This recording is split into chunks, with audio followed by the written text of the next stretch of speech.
Small business చేసుకునే వాళ్ళకి ఒక పెద్ద ప్రాబ్లం ఏదైనా ఉంది అంటే షిప్పింగ్ దగ్గర అండి. కొరియర్ సర్వీస్ వాళ్ళు, డిటిడిసి వాళ్ళు ఒక్కో దగ్గర ఒక్కోలాగా ప్రైజెస్ అనేవి మెన్షన్ చేస్తున్నారు.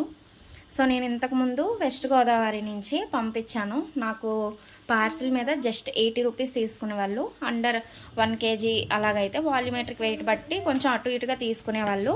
బట్ నేను ఇప్పుడు శ్రీకాకుళం నుంచి పంపిస్తున్నానండి. బేసిక్గా ఒక చాక్ పీస్ బాక్స్ అంతా జస్ట్ ఒక 2 హెయిర్ క్లిప్స్ 5 హెయిర్ బ్యాండ్స్ అనుకుంటా.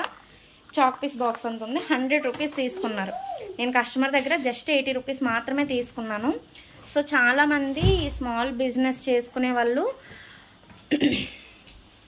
80 రూపీస్ 100 రూపీస్ తీసుకుంటే మినిమం ఛార్జ్ ప్యాకింగ్కే 20 రూపీస్ పక్కన పెట్టుకుంటారండి. బట్ నేను ప్యాకింగ్ లోపల బబుల్ ర్యాప్ ప్లాస్టర్స్ అన్నీ వేసి ఇదిగోండి ఇదంతే ఉంది. దీనికి 100 రూపీస్ తీసుకున్నారు. ఏంటి అని అడిగితే మాకు గిట్టుబాటు అవ్వదమ్మా, మేము ఇలాగే తీసుకుంటాం, నచ్చితే ఇవ్వండి లేకపోతే లేదన్నారు. సో ఈ వీడియో ద్వారా నేను ఏం చెప్తానంటే మ్యాక్సిమం పోస్ట్కి పంపించడానికి ట్రై చేస్తానండి. ఎందుకంటే మనం కొనుక్కున్న 1000 రూపాయల ప్రోడక్ట్కి మరీ 200-100 రూపాయలు షిప్పింగ్కి పెట్టలేం కదా. సో మ్యాక్సిమం నేను ఎవరైతే ఆర్డర్ పెడతారో వాళ్ళకి నేను ముందుగానే మెన్షన్ చేస్తాను, పోస్ట్ కావాలా, డిటిడిసి కావాలా, డిటిడిసికి అయితే ఎంత ఉంటుంది అని చెప్పి. నార్మల్గా 80 రూపీస్ అంటేనే ఫ్రీ షిప్పింగ్ ఇవ్వండి అని అడుగుతున్నారు.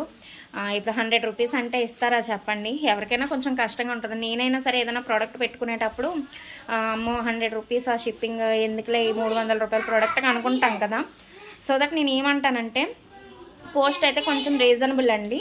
పోస్ట్ కూడా ఒకసారి ట్రై చేస్తాను. ఇక్కడ చాలా అన్యాయంగా తీసుకుంటున్నారు అనిపించింది.